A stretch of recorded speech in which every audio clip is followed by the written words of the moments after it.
प्रिय बच्चों नमस्कार। स्वागत है आपका आपके अपने जिला बंटाई में यूनिवर्सिटी 0.5 में। तो मैं रोजाना की तरह आज फिर आपके सामने हिंदी का एक प्रैक्टिस सेट लेकर आया हूं, जो कि कक्षा 10 की परीक्षा की दृष्टि से बहुत ही महत्वपूर्ण है। जो मैं 20 क्वेश्चनों की श्रृंखला लेकर आता हूं वह बहुत ही महत्वपूर्ण है। तो इसको बिना समय को गवाए हुए मैं आज की क्लास को चलो शुरू करता हूँ। पहला क्वेश्चन है हमारा, शुक्ल युग कब से कब तक माना जाता है। क्या पूछ रहा है वह, जो शुक्ल युग है इस शुक्ल युग की समय सीमा कितनी होती है। क्या 1919 ईस्वी से 1938 ईस्वी मानी जाती है, या फिर 1938 ईस्वी से 1948 ईस्वी मानी जाती है, या 1972 ईस्वी से 2000 ईस्वी मानी जाती है, या फिर 1819 ईस्वी से 1838 ईस्वी मानी जाती है। चलिए बच्चों इसका आंसर बताइए।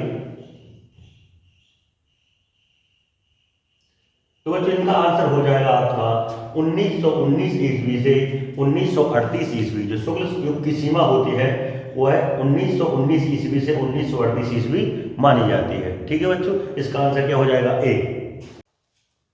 हाँ तो बच्चों आज का हमारा सेकंड क्वेश्चन है, शुक्ल युग के प्रमुख उपन्यास लेखक का नाम क्या है। क्या पूछ रहा है, जो शुक्ल युग है उसके प्रमुख उपन्यास का लेखक का नाम क्या है। क्या मीराबाई है, या जयशंकर प्रसाद, या प्रेमचंद, या फिर दिनकर। चलिए बताइए इसका आंसर क्या होगा। क्या मीराबाई है, जयशंकर प्रसाद, प्रेमचंद, या फिर दिनकर। तो बच्चों इसका आंसर होगा आपका प्रेमचंद। शुक्ल युग के जो प्रमुख उपन्यासकार हैं, जो उपन्यास लेखक हैं, वह कौन है, वह हुए हमारे प्रेमचंद। इसलिए इसका आंसर क्या होगा, सी। तो हमारा पांचवा क्वेश्चन है, तीसरा क्वेश्चन है सॉरी, शुक्ल युग के प्रमुख नाटक लेखक का नाम क्या है। क्या पूछ रहा है, शुक्ल युग के प्रमुख नाटक लेखक का नाम बताइए। क्या प्रेमचंद है, क्या जयशंकर प्रसाद है, या फिर मीराबाई है, या फिर डॉक्टर धर्मवीर भारती है। चलिए फटाफट इसका आंसर दीजिए। शुक्ल युग के प्रमुख नाटक लेखक का नाम बताइए। तो बच्चों शुक्ल युग के प्रमुख नाटक लेखक हैं आपके सामने जयशंकर प्रसाद। इस क्वेश्चन का आंसर क्या हो जाएगा, बी। हाँ तो बच्चों हमारा आज का चौथा क्वेश्चन है, किस युग को छायावादी युग के नाम से जानते हैं। ठीक है, वीरगाथा काल को, द्विवेदी युग को, शुक्ल युग को, या फिर शुक्लोत्तर युग को। इन चार में से किस युग को छायावादी युग के नाम से जानते हैं। चलिए फटाफट इसका आंसर बताइए। तो जिसका आंसर होगा सी, शुक्ल युग। शुक्ल युग को छायावादी युग के नाम से जानते हैं। ठीक है बच्चों।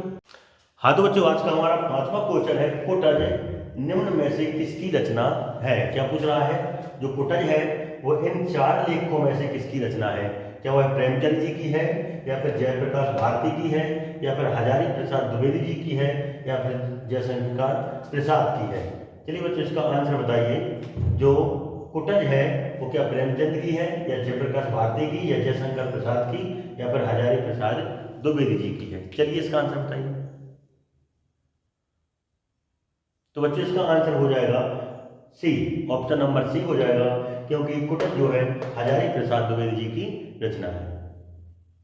तो बच्चों आज का हमारा छठवां क्वेश्चन है, निम्न में से कौन सी रचना महादेवी वर्मा की नहीं है। जो आपके सामने चार रचनाएं दी हुई हैं, इनमें से कौन सी रचना महादेवी वर्मा की नहीं है। क्या छड़दा नहीं है, क्या यामा नहीं है, अतीत के चलचित्र नहीं है, या फिर अशोक के फूल नहीं है। चलिए बताइए इसका आंसर।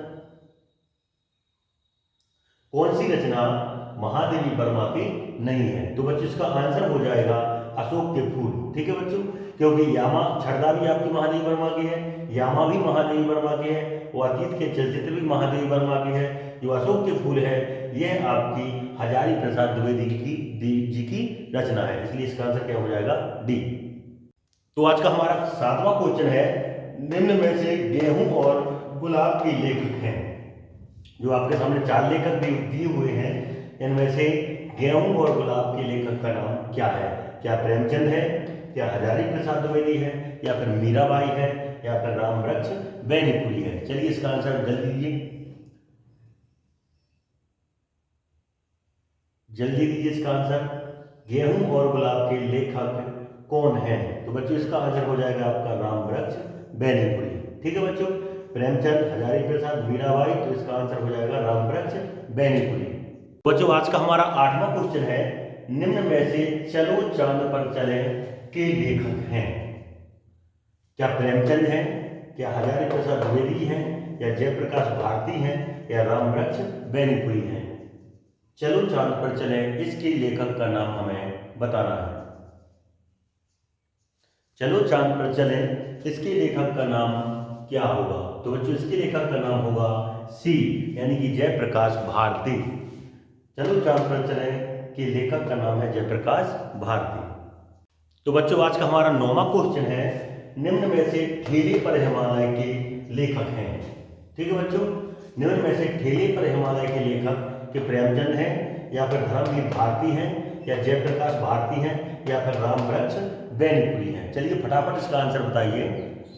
ठेले पर हिमालय के लेखक निम्न में से कौन हैं?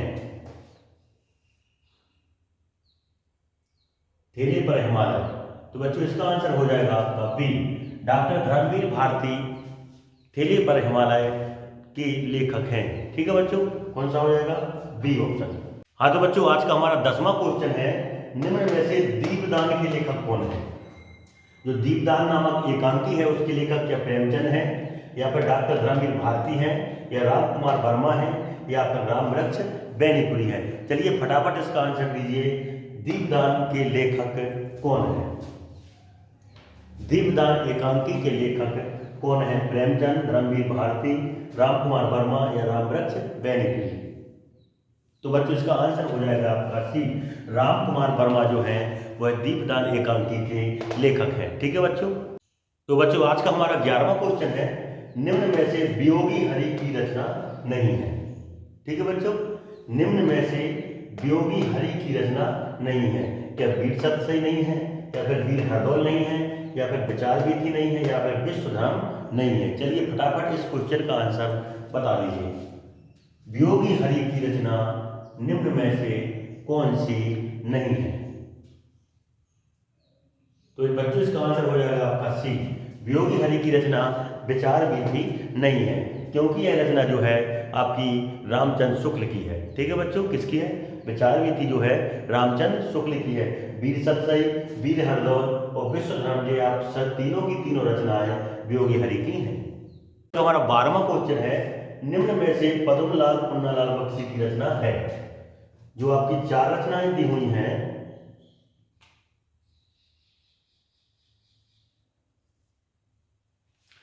हाँ तो बच्चों आज का हमारा 12वां क्वेश्चन है, निम्न में से पद्मलाल पुन्नालाल बख्शी की रचना है? जो आपकी 4 रचनाएं दी हुई हैं, इनमें से कौन सी रचना पद्मलाल पुन्नालाल बख्शी की है?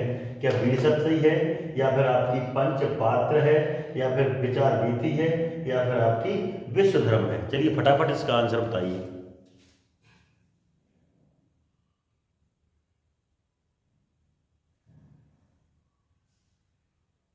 तो बच्चों इसका आंसर हो जाएगा आपका बी, पंचपात्र जो है पद्मलाल पुन्नालाल बख्शी की रचना है।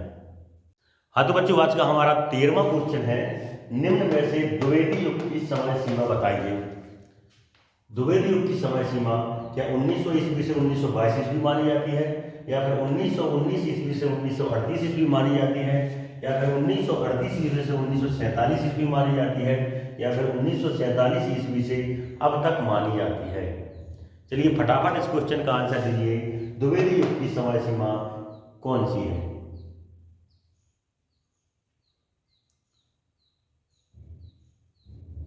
तो बच्चों इसका आंसर होगा आपका ए, द्विवेदी युग की जो समय सीमा है वह 1900 ईस्वी से 1922 ईस्वी मानी जाती है। ठीक है बच्चों, जो आपकी 1919 से 1938 ईस्वी है यह आपकी शुक्ल युग की मानी जाती है। ठीक है बच्चों, और जो 1938 से 1947 शुक्लोत्तर युग की मानी जाती है, और 1947 से अब तक आपकी स्वतंत्रोत्तर युग की मानी जाती है। तो आपकी द्विवेदी युग की सीमा है 1900 ईस्वी से 1922 ईस्वी।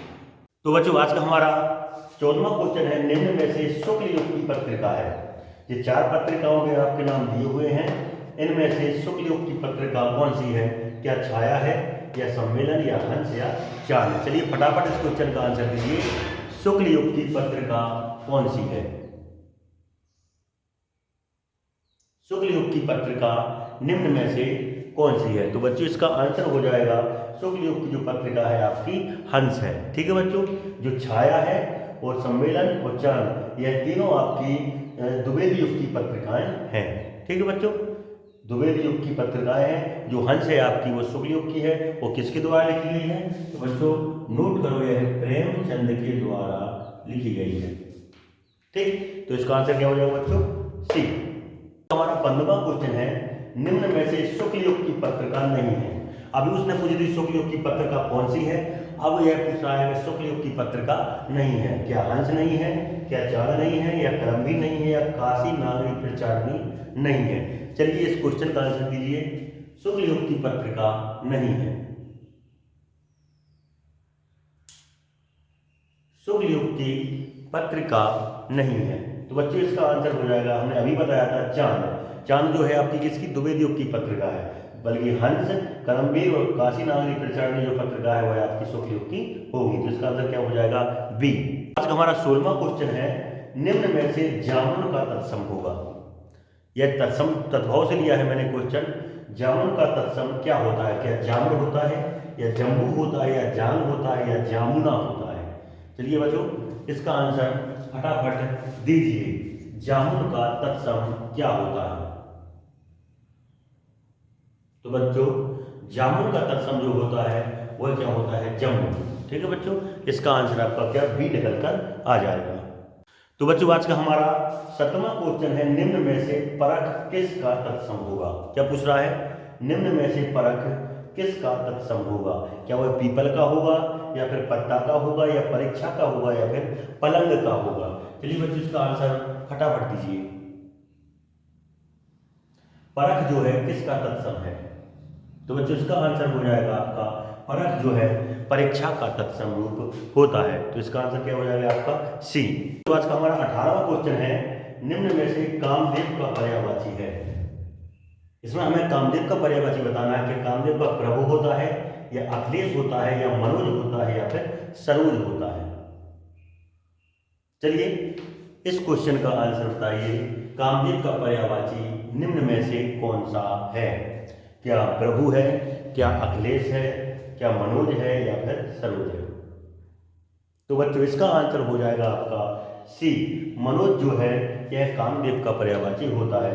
प्रभु जो है यह परमेश्वर का यानी भगवान का होता है। अखिलेश भी आपका भगवान का होता है। सरोज जो होता है यह कमल का पर्यायवाची होता है। और जो मनोज है वह आपका किसका? कामदेव का पर्यायवाची होगा। ठीक है बच्चों, तो बच्चों आज मात्र 18 ही क्वेश्चन मैं आपको करा पाऊंगा क्योंकि समय की थोड़ी दिक्कत है, इसलिए कल मैं इसी टाइम पर फिर से इसी श्रृंखला में अगला प्रैक्टिस सेट नंबर 6 लेकर आऊँगा। तब तक के लिए नमस्कार।